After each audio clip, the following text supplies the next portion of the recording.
ओजस्वी आई कुठे आहे? आले आले.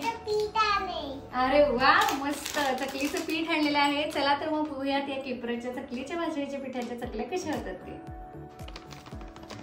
तर केपराचं जे पीठ आहे त्याच्या मागे त्यांनी इन्स्ट्रक्शन दिलेले आहेत किती प्रमाणात काय घ्यावं. तर साधारण 1 वाटीच्या मापात त्यांनी सगळं दिलेलं आहे. तर आपण 1 वाटीच्याच मापाच्या चकल्या करणार आहोत. 1 वाटी पीठ घेतलेलं आहे मी, थोडीशी मोठीच वाटी आहे. आणि हे जे पाणी आहे ते छान उकळून घेतलेलं आहे. 1 वाटी पिठासाठी 1 वाटीच पाणी घेतलं आहे उकळून. आता त्यामध्ये 1 चमचा तेल घालायचं आहे.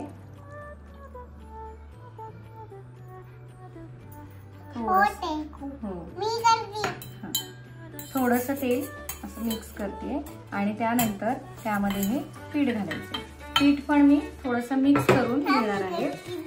आणि हे पीठ जे आहे ते 5 ते 10 मिनिटं त्यांनी झाकून ठेवायला सांगितलंय असंच.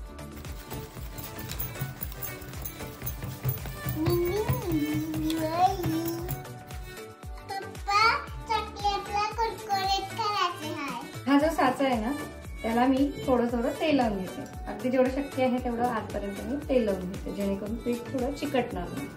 ही जी प्लेट वापरणार आहोत त्याला पण लावते.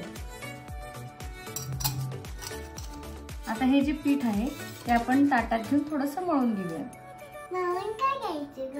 आता हे छान ह्याच्यामध्ये जो गुठळ्या वगैरे झाले असतील ना ते मिक्स करायचं आणि छान मऊ करून घ्यायचं. मग आपली शेव छान चकलीची जी शेव असते ना ती छान पडते. मग घेतलंय थोडस तेल लावते आणि आपण आता ते साच्यामध्ये भरून घेऊया. बसेल तेवढं आपण भरून घेऊया.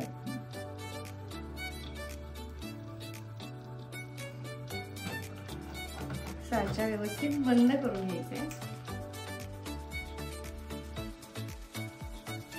छान कलर येतोय मस्त. अशी आपली छोटी मोठी जशी आपल्याला आवडेल तशी चकली करून घेऊया.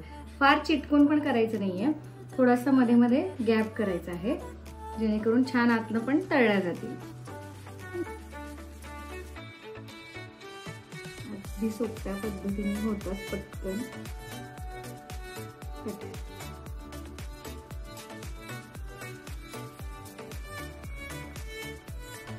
तेल मी गरम करून घेतलेलं आहे. आता आपलं तेल रेडी आहे का हे कसं बघायचं. तर आम्ही छोटासा गोळा कणकीचा टाकलाय त्यामध्ये जे आपण पीठ भाजलेलं ते आता लगेच वर आले. जसं आपण टाकलं तसं ते वर आले म्हणजे आपलं तेल रेडी आहे. आता आपण हे तळून घेऊयात चकल्या. आता मी एका वेळेला 2च चकल्या सोडणार आहे याच्यामध्ये कारण मी तेवढंच तेल घेतलेलं आहे. पहिल्यांदा लगेच हलवायचं नाहीये, थोडंसं त्याला तेलात तळू द्या आणि मग आपण दुसऱ्या बाजूने तळून घेऊया. हे बघा आता हे एका बाजूने तळून घेतले आहेत. हे दुसऱ्या बाजूने आता पलटून घेऊया आणि तळून घेऊया. खूप जास्त सारखं उलट पुलट करायचं नाहीये. आता ना मी तुम्हाला आणखीन एक ऍक्टिव्हिटी सांगते ह्याच्यामध्ये लहान मुलांसाठी. तर असं मी फक्त आता ओजस्वीला करून देणार आहे. आता ओजस्वी चकली करणार ना, दाखव बरं राऊंड राऊंड करून.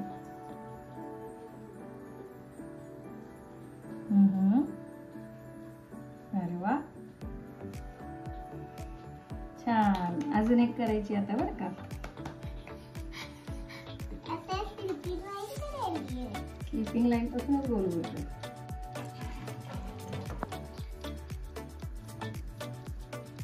अरे वा आपलं पण काम थोडं हलकं होतं. त्यांना पण एक ऍक्टिव्हिटी मिळते. छोटे छोटे देऊयात आणि हेल्मेट ठेवायचे. बरोबर. चकली तळताना एक गोष्ट कायम लक्षात ठेवायची की तेल जास्त गरम नसावं. खूप जर जास्त गरम असेल तेल आणि आपण त्यात चकली सोडली तर ती वरून तुम्हाला छान अशी खरपूस वाटेल पण आतून ती कच्चीच राहील. आणि जर तेल खूप थंड असेल तर काय होईल, चकली आपली जास्त तेल येईल. त्यामुळे पहिल्यांदा तेल गरम करून घ्यायचं, व्यवस्थित तेल गरम करून घ्यायचं आणि लो मिडियम फ्लेमवर आपण चकली तळून घ्यायची. काय करते तू? मीठ ठेवते का डेकोरेशन साठी? छान छान. तशा आपल्या कुरकुरीत खुसखुशीत चकल्या तयार आहेत. आता आपल्याला ओजस्वी खाऊन दाखवणार आहे. आला का आवाज करून करून? आला ना. मस्त अशा आपल्या कुरकुरीत खुसखुशीत चकल्या तयार आहेत. कशी झाली ओजस्वी चकली? आवडली तुला? थँक्यू. तर आपण ह्या झटपट केपराचं जे भाजणीचं पीठ मिळतं चकलीसाठी खास ते आणून केलेल्या झटपट झालेल्या चकल्या तयार आहेत. तुम्ही पण नक्की करून बघा. खूप छान वाटलंय. हे का कुठलंही पेड प्रमोशन नाहीये, सहज मी आणलं होतं यावर्षी ट्राय करण्यासाठी. छान झाल्या चकल्या. नक्की तुम्ही पण करून बघा आणि कॉमेंटमध्ये मला सांगा की तुम्ही भाजणीचं पीठ घरी करता का हे विकतचं आणून करता.